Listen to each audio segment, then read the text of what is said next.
à tous et à toutes et bienvenue sur la chaîne de l'Archimage. Aujourd'hui, on parle de la politique dans Commander. La politique dans Commander, c'est quelque chose qui va être très important pour vous à maîtriser et surtout à reconnaître les signes lorsque des alliances sont en train de se former à la table de jeu dans lesquelles vous n'êtes pas inclus. C'est le côté le plus important. Donc, qu'est-ce que la politique à Commander? La politique à Commander peut se résumer comme suit très simplement, c'est-à-dire qu'il s'agit d'une ou d'ententes au pluriel entre 2-3 joueurs habituellement, c'est le maximum qu'on va voir. 3, ça va être dans le cas où un des 4 joueurs à la table est devenu vraiment une menace trop problématique pour tous les joueurs à la table et donc ils vont devoir tous s'unir ensemble et enterrer la hache de guerre le temps de gérer cette menace qu'ils ne sont pas capables de gérer chacun de leur côté. Donc en très simple, c'est ce qu'est la politique. À quoi est-ce que la politique va vous servir? La politique est un outil merveilleux qui va vous permettre de vous mettre dans une meilleure posture dans la partie, voire même de survivre tout simplement dans la partie en faisant des ententes avec d'autres joueurs. Vous pouvez avoir une entente avec le joueur A et une entente avec le joueur B. C'est tout à fait légal, tout à fait correct. Vous pouvez même en avoir une avec le joueur C si vous vous sentez vraiment dans une position où est-ce que vous êtes en mesure de respecter toutes ces ententes-là et donc parce que, étant donné que vous avez des alliances avec chacun d'entre eux, ils vont être moins portés à vous attaquer ou faire d'autres choses qui ne concernent pas votre entente parce qu'ils vont vous considérer comme un allié. Et ça, c'est un avantage à ne pas sous-estimer. Il y a plusieurs tactiques de politique que vous allez voir et reconnaître autour d'une table de Commander. Vous allez avoir des tactiques d'intimidation. Par exemple, souviens-toi ce qui est arrivé la dernière fois que tu m'as attaqué avec une créature. J'ai détruit telle chose. Je t'ai attaqué avec 2 fois plus de pouvoir de créature, de puissance de créature. Ça, c'est des choses qui vont créer des précédents et les gens vont s'en rappeler. Si c'est le genre de tactique qui vous intéresse, c'est-à-dire d'être le joueur le plus intimidant à la table, assurez-vous d'avoir ce qu'il faut pour entretenir ça, pour garder ça vraiment évident pour les autres joueurs, que vous n'êtes pas le genre de joueur qu'on peut attaquer sans raison. Ça peut être une tactique. Je vous dirais de doser ça un peu par contre, là, si quelqu'un vous attaque de 1 au début de la partie, à moins que ce soit votre truc et que ça vous fasse vraiment rire de le faire, essayez de ne pas entretenir de trop grosses rancunes. Il faut que votre rancune soit proportionnelle à l'offense. Bref. Sinon, ça peut vous mettre dans une mauvaise posture au fur et à mesure que la partie va avancer. Probablement que ce ne sera plus tellement à votre avantage d'attaquer cette personne-là qui vous a fait 1 de dommage au début de la partie. Par contre, probablement que votre attention serait mieux utilisée sur quelqu'un qui est en train de devenir la menace à la table avant qu'il devienne impossible à gérer.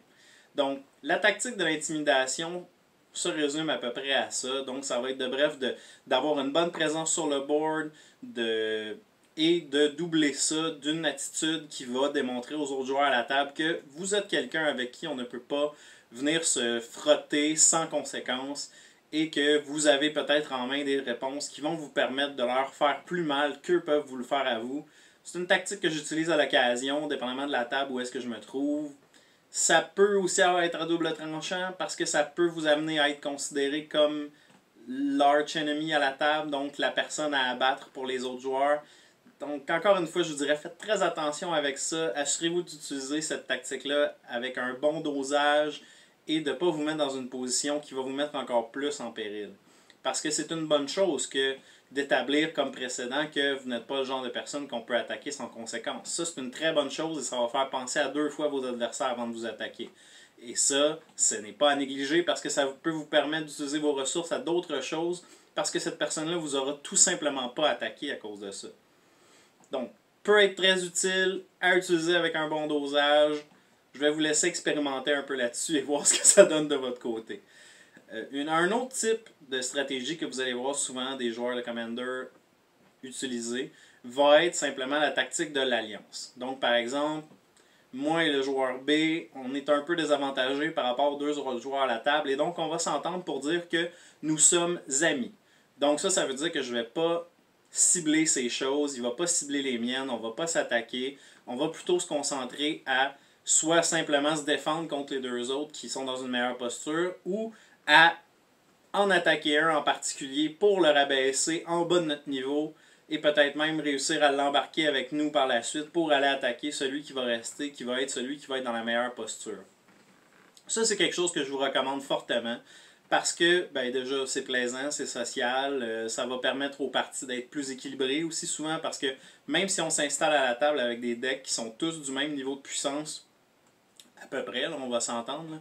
Disons un 5, 6, 7, 6, 7, 8. 8, c'est une bonne coche quand même, là. Je vous dirais de faire attention quand vous amenez des decks de puissance 8 à une table. Mais ça va permettre justement de rééquilibrer le tout, et celui qui va être plus avantagé ou simplement que son deck va avoir mieux sorti cette partie-là, c'est des choses qui arrivent aussi.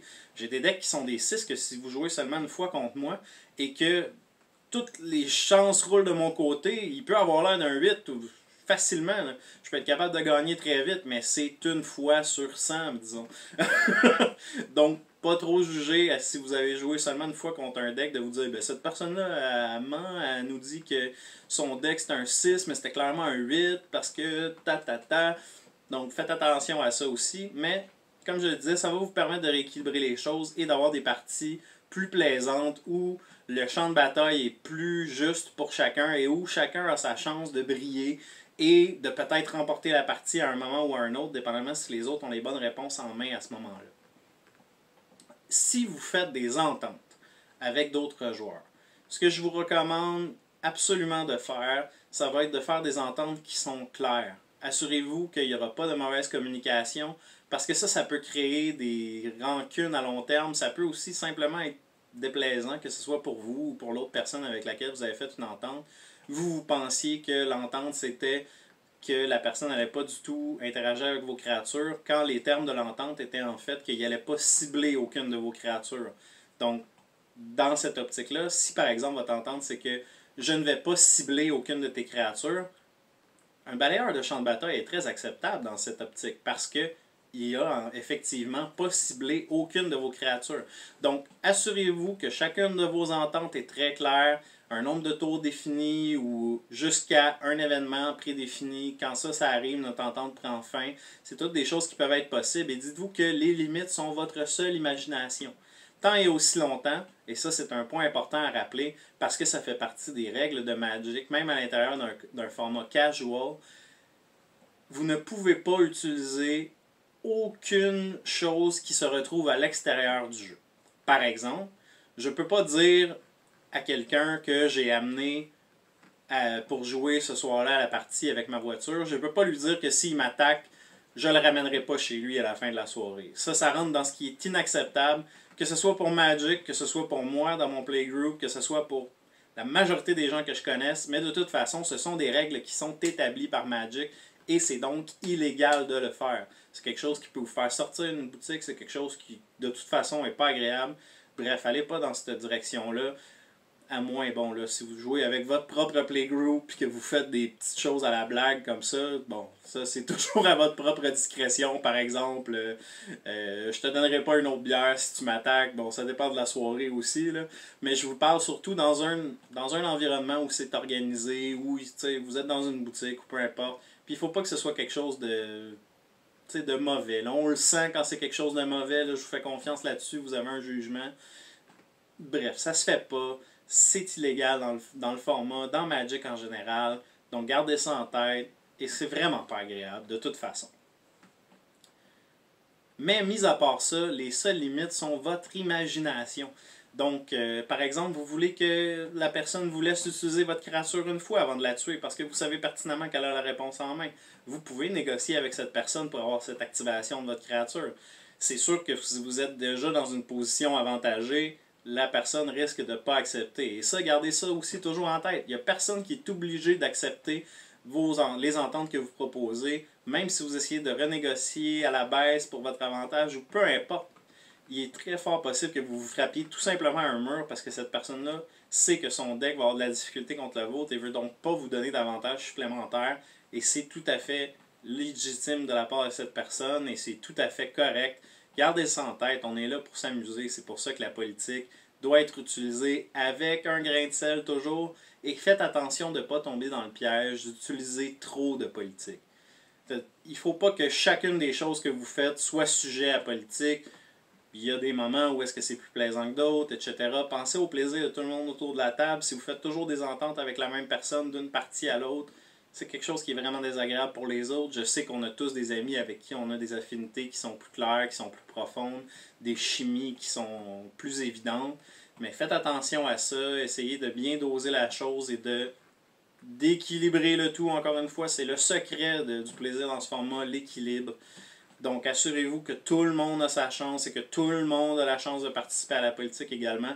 Bien entendu, à part la personne qui se retrouve vraiment trop avantageux par rapport aux autres, laissez-lui pas de chance. C'est pas ça que je suis en train de vous dire. Mais faites attention à la quantité de politique que vous utilisez et tout ça, parce que ça peut, à un certain point, ça peut devenir lourd. Je sais que c'est un argument qui revient souvent dans la communauté. Il y a certaines personnes qui exècrent la politique en général, et je pense que c'est parce que c'est des gens qui se sont retrouvés dans des playgroups où il y avait une trop grosse utilisation de la politique, où tout petit mouvement devient sujet à de la politique. Ça devient vite lassant et bref. Vous comprenez, encore une fois, ça va être à votre jugement, vous allez le ressentir autour de la table et faites attention de ne pas tomber dans le piège non plus. Il y a peut-être quelqu'un autour de la table qu'en réalité ça ne le dérange pas tellement, mais étant donné que c'est pas à son avantage, je vais lâcher un petit commentaire ici et là pour vous décourager de continuer. Et ça aussi, c'est une autre forme de politique. Le genre de commentaire que vous allez faire à la table sans être hargneux. Par exemple, est-ce que tu vas continuer de m'attaquer avec cette créature-là? Si la personne nous a déjà attaqué avec la créature une fois et que c'est une créature qui est problématique pour vous, parfois cette simple phrase va vous sauver des attaques supplémentaires. C'est aussi ridicule que ça. Parfois la politique, ça peut être quelque chose d'aussi simple que ça. Ou par exemple de pointer une menace sur le board. De dire, cette carte devient vraiment problématique, il faudrait que quelqu'un s'en occupe. Il y a de bonnes chances que les deux autres personnes assises à la table vont regarder leurs mains pour se dire, c'est vrai que ça commence à être problématique cette chose-là, est-ce que j'ai une réponse pour m'en occuper? Et là encore une fois, vous venez de faire éliminer une menace qui était problématique pour vous par quelqu'un d'autre avec ses propres ressources, et cette personne-là vous trouve probablement très utile de l'avoir fait en plus. Donc win, win, win, win. La seule personne qui vous aura pas autour de la table, c'est celle qui avait la menace en place et que peut-être les autres joueurs n'avaient pas remarqué parce qu'ils avaient joué de finesse justement. Donc, vous pouvez pointer des menaces à d'autres joueurs, vous pouvez simplement faire un commentaire pour dire « ça serait bien que cette créature-là aille ailleurs » ou un commentaire dans ce sens. Ça peut avoir beaucoup plus d'impact que vous pensez et donc tenez ça en compte, c'est très important, ça va faire toute la différence pour vous et ça peut justement transformer votre deck à cause de la façon dont vous le pilotez, à cause de la façon dont vous gérez votre politique autour de la table, va le rendre plus puissant, si on peut dire. Donc ça va vous donner des meilleures chances de gagner. Ça va vous donner aussi probablement beaucoup plus de plaisir autour de la table. Et donc bref, c'est ça. On en a déjà parlé dans une vidéo précédente et c'est la technique de jouer sur les mots dans une entente. On en a parlé aussi un peu plus tôt dans la vidéo. Par exemple, j'ai promis au joueur A de ne pas cibler ses créatures. Je peux très bien jouer un balayeur de champ de bataille. Ou j'ai dit au joueur B que je ne ferai pas un contresort sur sa créature lorsqu'elle a essayé de la sortir. Je peux très bien l'exiler ou la détruire une fois qu'elle est rentrée sur le champ de bataille. Parce que notre entente était que je n'allais pas faire de contresort sur cette créature. Je vous dirais de toujours prendre ça avec un sourire et reconnaître l'habileté de quelqu'un qui réussit à vous faire un coup comme celui-là. Et gardez ça aussi en tête pour vous, parce que c'est quelque chose que vous pouvez faire. Et faites attention, on en revient à l'importance de faire des ententes qui sont claires.